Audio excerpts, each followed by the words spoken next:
Yan mga paps, pwede kayong dumayo dito. Basketball tayo minsan. Yan o, hinahamon ko kayo, basketball. What? Andrea Jeds, Pro Jets, alam ko mahilig ka mag-basketball. Ikaw, hinahamon kita, dumayo ka rito sa basketball court namin dito sa harap ko, sa harap ng bahay, ng apartment. Yan ha, hinahamon kita basketball dito. Ayan o, pwede ka na ba sa court na yan? Yan, hindi nyo na maitatanong mga bap, dati tayong import importante. Naglalaro ng bata ako, naglalaro kong basketball eh. Hindi ako makakuha ng bola, buisit, di na ako naglaro ulit.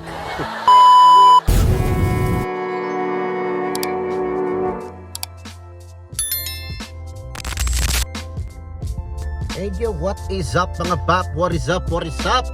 I check 9:29 mga paps, and it's Wednesday. Regular hours si manager ngayon. 9 o'clock ang kanyang work. So, dito tayo ngayon sa pane bread paggabi. Pero pag umaga, panera pala siya mga bab. Ayan. Panera siya pag umaga. Pero pag gabi, pane o kaya pain.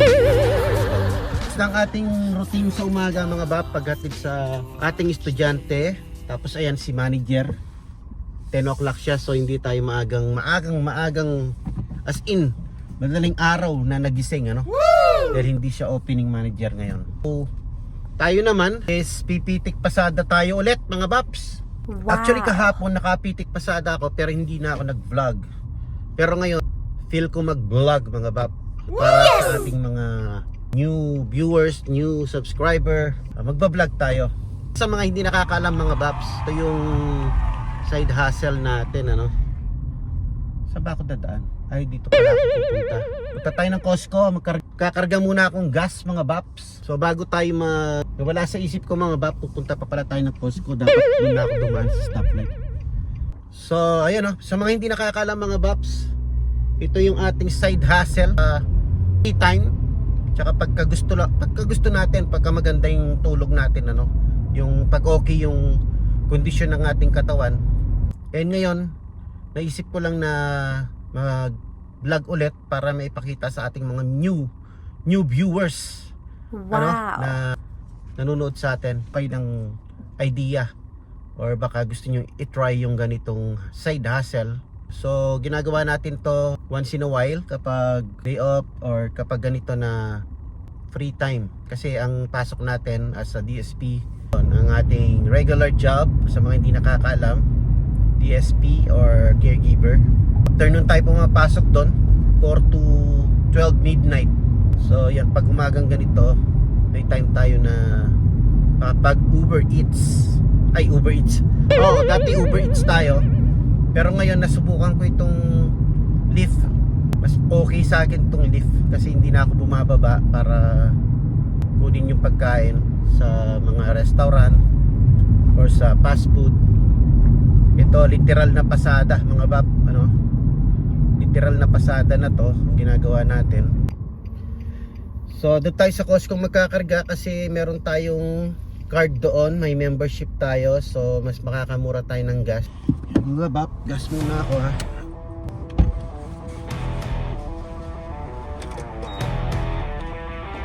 So yan mga bab, ang kinarga natin is regular gasoline. Ang price ng gas sa Costco 3.999, mas mura kasi sa iba 4 point something mga bab. So yan, yung kinita natin sa sa Lyft, kakarga na natin lahat. Wow. Ayun yung Costco. So yun, 33.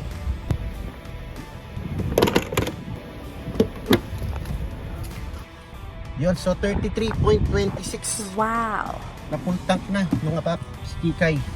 Ganun lang siya katipid sa gas. Wow. Or kaliit ang kanyang tangke. Ayan, full tank na siya. So, grind na tayo, pasada tayo, pitik pasada tayo, bawiin natin yung kinarga natin mga baps. Yun ano, kung napapansin nyo mga bap, siguro yung mga ibang vlogger, pinapakita na rin kung paano magkarga ng gas dito, no? Walang gasoline boy mga baps. Ikaw yung bababa para magkarga ng sarili mong gas. Kahit ano ka pa, kahit sino ka pa mga bap, kahit na sabi mong mayaman ka, yayamanin ka, wala kang taga-karga ng gas mga bap, ikaw mismong bababa. Yun.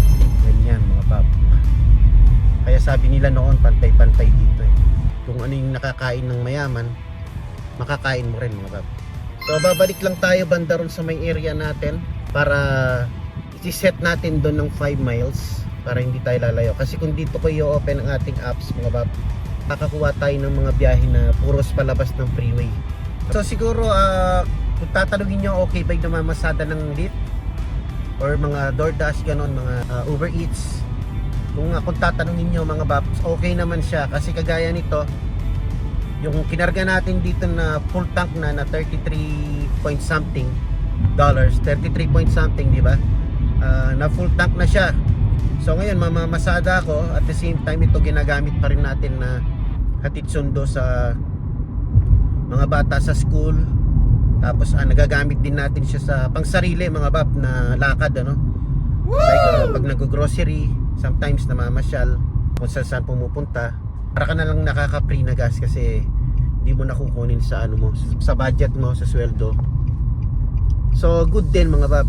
Tsaka aside doon sa kinarga natin is kumita na ako ng 100, which is na gamit ko na.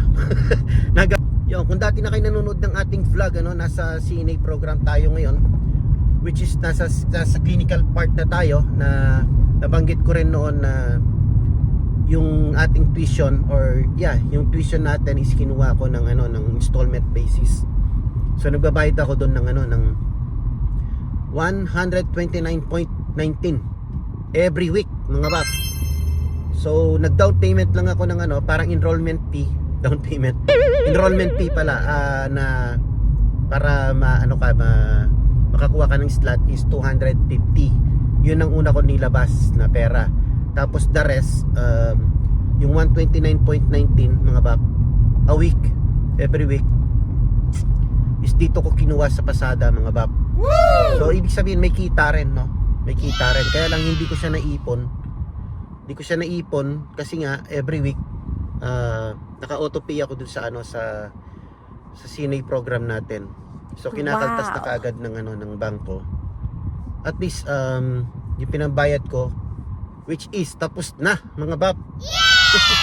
Yeah! Kaya fully paid na ako nung September 2 mga bab. So ang ano doon mga bab, ang total nun is 1.8 mga bab, 1,800 ang binayad natin sa CNA program, which is nandito nga pala tayo sa California. Sa ibang state di ko alam kung magkano yung bayad nila. So nung minsan pala mga bab, kahapon pala yon, namasada tayo no, pumitik pasada tayo. And isa sa nakuha nating pasero is Pilipino, yung bike ng Pilipino, nakakwentuhan ko. Tapos nung bumaba nagkuhanan pa kami ng ano, ng cellphone number mga babs ano? So nag-subscribe na rin siya sa ating channel, kaya yung shoutout ko na rin siya. So ayun, shoutout sa'yo bro Ron, nice meeting you bro. Kaya napasero lang natin sa salip, napaka-friendly tao, kaya nagkuhanan kami ng number. Ayan, nasa parking lot tayo ng McDonald's. Dito tayo pumapasada dati nung nag-Uber Eats tayo. Yan. Ito yung fire wing nandun. Sa likuran ko is yung Rayleigh. Meron akong ano dyan. Sumayaw ako dyan mga bab. Meron akong sayaw challenge dyan mga bab.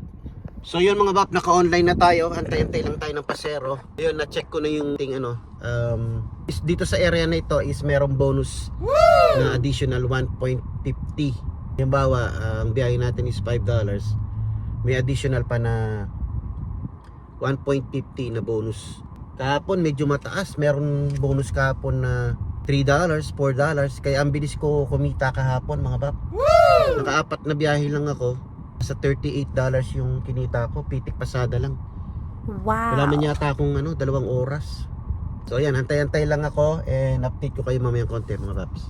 Ayan yun, nandito tayo ngayon sa harap ng apartment mga bab. Uwi lang tayo saglit mga bab. Kasi nakalimutan ko yung palang sticker natin ng registration. Hindi ko pa na-edit kay Kikay. Dikit muna natin. Ito, kailangan natin ng ganito. Yun, 2025 okay na mga babs. medyo matumal yata ngayon mga bap. Naikabit na natin yung sticker pala ng 2025 registration nitong si Kikay. Matagal ko nang pinarehistro ito doon sa may Save Mart. Pinakita ko rin sa inyo. Kiosk lang yung ginamit natin. So andito lang sa box. Nakakalimutan ko siya i-dikit kasi nga na-busy tayo, no. Tumatakbo tayo sa daan. So pero okay lang naman yun kasi sa system naka-register pa rin siya. Yun nga lang yung sticker din natin na ikabit. So nagtagal na rin tayo dito, naka-online. Wala pang pumapasok na biyahe mga bap. Medyo matumal yata ngayon Ngayon ko pa naman naisip na mag-vlog regarding dito sa ating side hustle. Pero for sure makakabiyahe tayo mga bap. Think positive. Kung hindi man, bubuksan natin yung natin, i-online natin yung Uber Eats kasi 10:30 na malapit nang mag-lunch. Nung hindi ako naglilip, ganyang oras ako nakakakuha ng biyahe sa sa Uber Eats naman. At yun, kakasabi ko lang mga bap, think positive, makakakuha tayo. So may pumasok na tayong rides 3 minutes away from here lang sa ating location kung nasan tayo ngayon. Wow. So goods to goods, 3 minutes away, tapos iatid natin ng 4 minutes away. So napakalapit lang pero $5 siya. So aside dun sa 1.50 na bonus, so 6.50. So, 'di ba? Sabi ko sa inyo, think positive, tiyaga-tiyaga lang mga bap. Let's go. Wow. So, 'yun, nababa na natin yung isang biyahe, yung first biyahe natin mga bap. Tapos meron na naman tayong pumasok na rides. 5 minutes away from here. So, 'yun, punta na tayo doon. The second exit. Lang mga bap, positive lang. Tuloy-tuloy na yung biyahe natin ito hanggang 11 or 12 mamamasada tayo mga baps. Pitik Wow. pasada kahit 4 na biyahe lang. 20 kota pwede na araw-araw mga bap. Aldoldo 20. Okay na tayo nun. So yung mga bap, second biyahe natin is Costco. Ayan na yung bagong Costco rito mga bap. Wow. Kung alam ko lang dito pala tayo magbabiyahe. Dito na sana tayo naggas mga bap. So ito yung bagong location ng Costco rito. Riverbank yata ito mga bap. Ayan Yan, Riverbank. Wala pa akong vlog dito mga bap, pero nakapunta na kami dito. So ikot ko lang kayo para naman makita nyo itong bagong location ng Costco rito mga baps. Wow.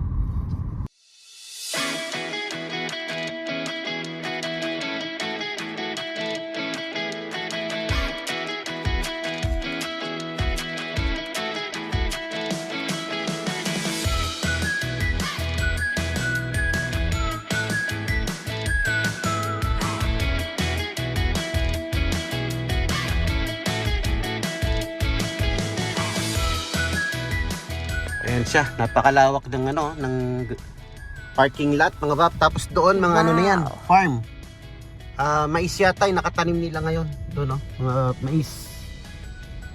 Wow. Ganda ang lawak Kakaiba siya sa mga doon sa location natin kasi yung location natin masyado ng parang marami na masyadong bahay, masyado na maraming stores. Ito, ang katabi niya ayan mga farm. Maluwang siya mga baps kumbaga. Ayan, maganda rin siguro mag-grocery dito. Dito ko na lang yayayain si manager sa mga bap. Sa day off kasi balak namin mag-Costco. Dahil bibili kami ng mga malalaking items like yung mga napkins. Costco kasi kami bumibili nun. Tsaka yung mga sabon, mga ganun mga kape. So dito ko na lang siya yayayain para ma-vlog natin, may pasyal ko kayo sa loob. Kasi yung hotdog dito mga bap, nasa loob, tsaka yung pizza. Ayan, ito lang ako saglit kasi nag-GPS ako. Dahil napakaraming exit nito, ayaw ko magkamali ng exit. Baka mapalayo tayo. Hindi ko alam kung saan ako mag-exit kasi baka lumayo yung natin, madala tayo sa ibang location. Natin itong Costco na to, itong Costco Riverbank. The new Costco. Bagong Costco rito mga bab. Wow. So yan, paliliit pa yung mga halaman Kaya pakita ko sa inyo para may remembrance tayo mga bab na nag-vlog tayo dito nang maliliit pa yung mga halaman na yan.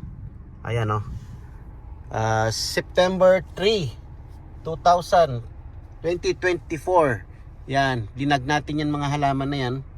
Kikita nyo, maliliit pa Yan, para may remembrance tayo.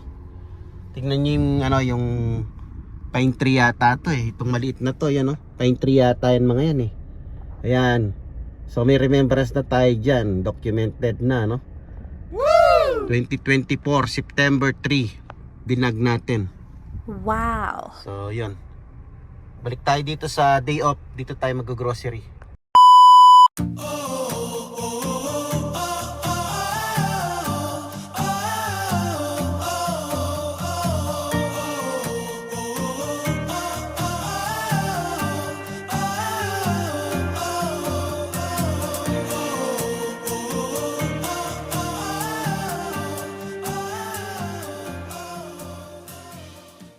So yun mga bap, ano, nag-ano pa rin ako, nag-Google Maps pa rin ako. Kasi pagka may mga ganun na pumapasok ako sa mga area na hindi ko kabisado, minsan napakalapit lang, hindi ko pa alam yung lalabasan ko.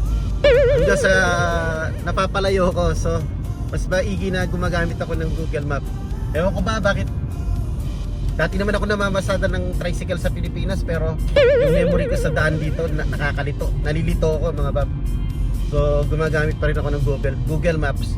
Tapos ngayon ito, nakita ko na yung main street namin na palagi kong tinadaanan. Doon ko palang pinatay yung Google Maps. So ayun mga bab, pero lang pagka pag nag-Uber Eats ka or namamasada, syempre pa rin talaga kabisado yung mga pasikot-sikot, lalo na pag dinala ako ng pasahero sa nakapaghatid tayo sa mga yung may papasukan ako mga kanto-kanto. Nakakalimutan ko, hindi ko na alam, hindi ko natatandaan. So gumagamit ako ng Google Map para makalabas. Eh ngayon nandito na tayo sa main road na palagi kong dinadaanan. So memorize ko na to mga bab, kaya ito nakakapag-video na naman tayo. So yan, mamaya ulit update ko kayo pangalawang biyahe na yun mga bab. And good news, nagbigay pala ng tip yung biyahe natin sa Costco. Wow. Nagbigay ng $2 tip. $5 yun yung tip niya, yung bayad niya. Tapos merong bonus na 1.50, ay di 6.50 plus nagbigay siya ng $2 tip. So 8.50 yung biyahe natin. So not bad mga bab. So update ko kayo kung makakakuha pa tayo ulit. Okay mga bab? So good thing nandito tayo sa harap ng apartment. Mataas ang dito, bigayan ng bonus mga bab. Bonus zone na sinasabi nila. So Wow. nakita ko $2 ngayon ng bonus zone dito. Dahil gawa ng siguro maraming apartment dito sa area namin, tas mga kabahayan dyan.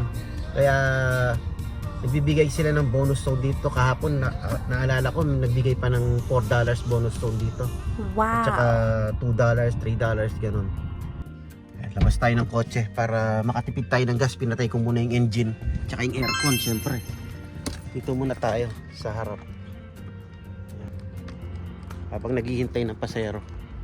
Minsan nga yung pasahero ko na pick up ko dito lang mismo sa apartment, taga ron. Hindi niya alam taga rito rin ako. Siyempre hindi ko na sinabi na taga rito rin ako. Nagtatrabaho sa Firewing. So bandaron ko siya na pick up mga bab. Bandaron. Dito ako naka-terminal, naghihintay ako dito. Tapos yung pasahero, pinick up ko bandaron lang. Kaya nagtaka.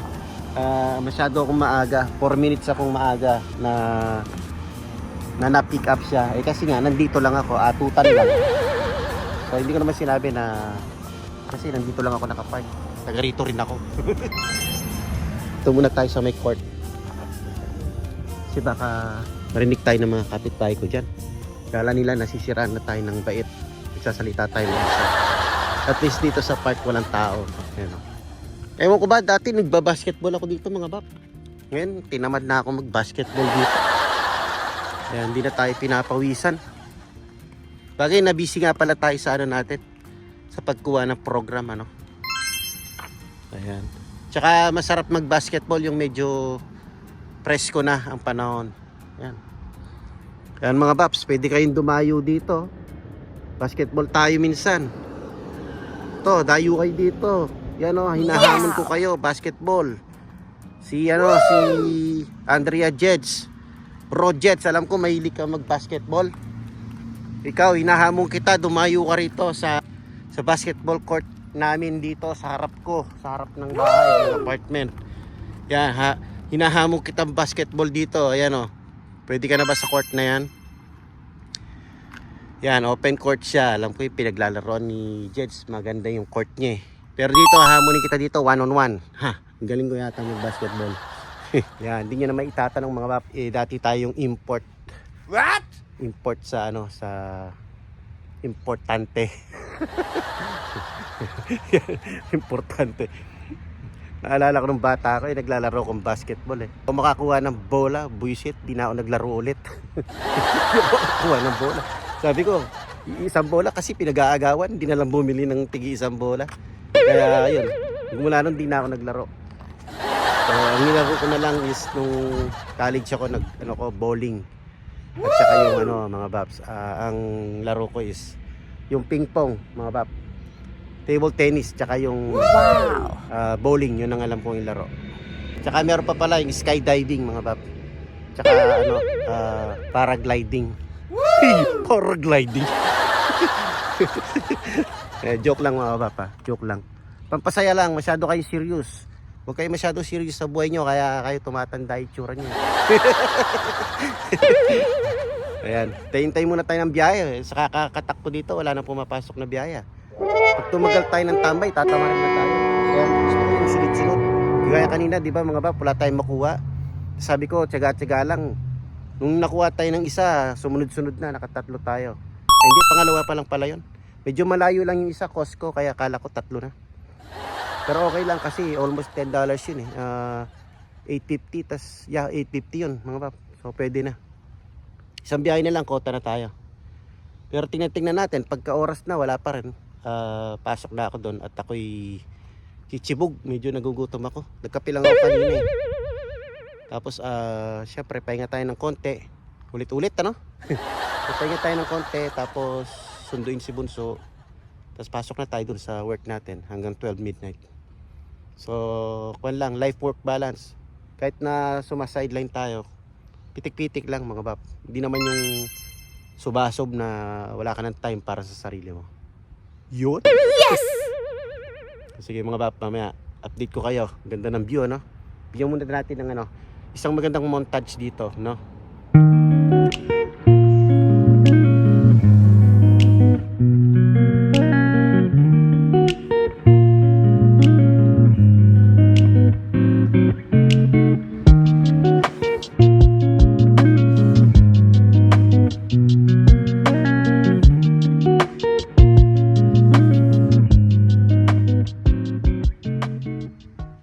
At yun, di ba? May montage na tayong ganda. Sarap pang reels, ano? So, ayan, update ko kayo mamaya mga bab. Pakatama rin na ako nito pagka ganitong tumambay tayo ng medyo matagal. Kakatamad ako. So, sana makakuha pa tayo ng isang biyahe bago ako makarating doon sa kotse. So, di ba mga bab, nakakuha na naman tayo. Palakad na ako papunta doon sa kotse para gumarahe. May pumasok na $5.20. 4 minutes away lang dito, pipikapin natin. Wow. With bonus ng $2 ngayon, so nagkaka $7.20 tayo. Tapos magtitip pa yun siya ng $2 ulit, di okay na. So lakasan lang ng loob mga bab. I claim it, magtitip siya. Sana magtip siya. Let's go. Last trip na tayo. Alright, pag-garahe na ako mga bab papunta na ako dito sa kotse para mag-garahe. May pumasok, 5.20, sayang diba? Kunin natin. At yun ang ating third passenger mga bab, pangatlo. So dito sa may parang hospital yata ito or clinic na malaki. Ilang beses na rin ako nakarating dito nakapaghatid, pero hindi ko alam kung anong klaseng clinic ba to or hospital. Ang gandang hospital mga bab. Kung hospital man to, maganda siya. Total itong itong pasada natin may kasamang pasyal Ayan laki di ba? Ang laki mga bab. So hindi ko alam kung hospital ba yan or clinic lang. So dito tayo lalabas ulit kung saan tayo pumasok kanina. Na-amaze ako na-amaze ako, laking building mga bab. So ayan, may bata. Daanin muna natin sila, baka biglang tumubid yung bata So ayan dito ko sila drain up mga bab. I don't know, ayun health lab, parang lab test siya yan pag ipagkakaloob ng Diyos mga bab, sana makapasok tayo sa magandang hospital or magandang company pagka pagka tayo ay license CNA. Yes! Yun lang ang ating hinihiling mga bab. So balik muna tayo sa location. Tignan natin kung makakabiyay pa tayo ulit. Napapasubo na ako pag ganito mga bab. 11:30 na oh. So minsan kasi pagka tuloy-tuloy yung biyahe nakakalibang din kasi yung ganito mga bab, yung namamasada. Pag ganyan-ganyan ka lang, kumikita ka, makakapasyal ka lang. Makakapasyal, at the same time kumikita So tingnan natin kung makarating tayo ng bahay na walang na walang pasero. Hindi nagdip-dip yung ating apps, baka garayin na tayo. Ayun na mga bab, nag-offline na ako, garayin na tayo. 11:41. Kakain muna tayo, tapos pahinga ng konti, baka maka-power nap pa tayo bago sunduin si Bunsoy. So yun, ganun lang talaga ako mamasada mga bab. Di naman ako masyado talagang bumabatak kasi nga may trabaho pa tayo. Pero kung talagang tututukan mo itong ganitong source of income sa sayo mga bab, kung gusto mong tutuhanin, feeling ko makukuha mo rin yung quota mo na kagaya ng mga regular job. Kung ayaw mo makipagtrabaho, baka mahigitan mo pa nga yung mga yung regular job. Baka mahigitan mo pa. Kasi ako, napitik pasada lang tayo pero kumikita tayo.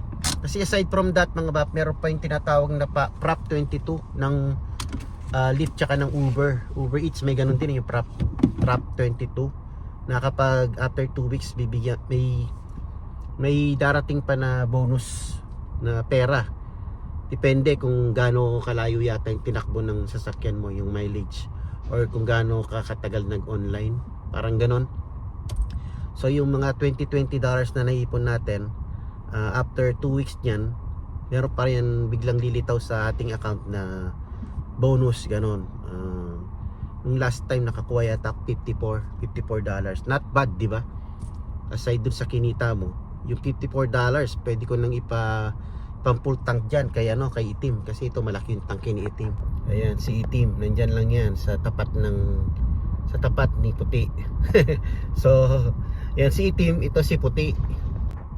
Ayan yun, ganun lang ang sideline mga bab. Kaya sa mga gustong mamasada, sa gustong kumita ng pa extra, nasa sa inyo kung habaan yung oras nyo. Kagaya ni Hardworking Pinoy, mahaba yung oras niya, kaya mas malaking kita niya mga bab. Tayo naman pitik-pitik lang. Tsaka nagde-decline ako ng mga yung mga malalayo. Sinet ko lang yung natin, yung mileage natin na 5 miles lang. So dito lang ang takbo natin.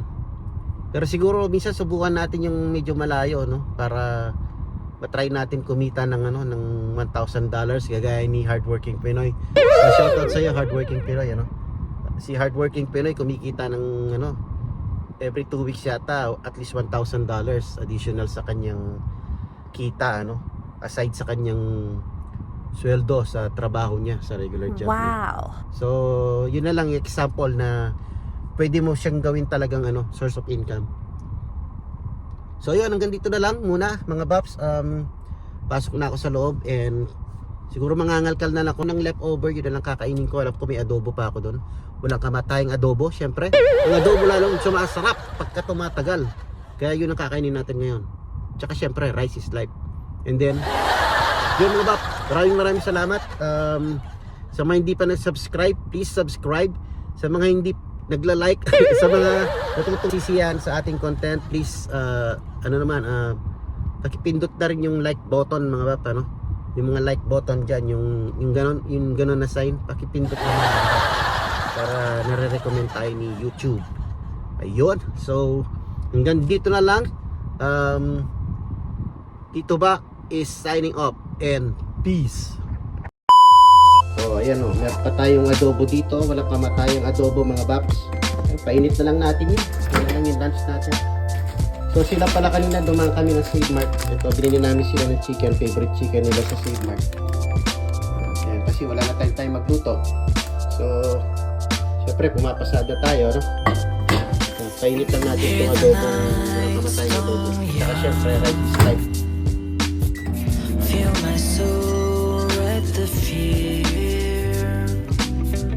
Throw the daft into watch.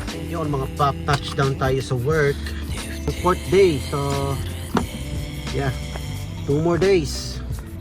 Let's go Pinoy, let's go! Yung mga bab, medyo maaga tayo nakarating, 4:27. Madalas sakto-sakto lang tayo.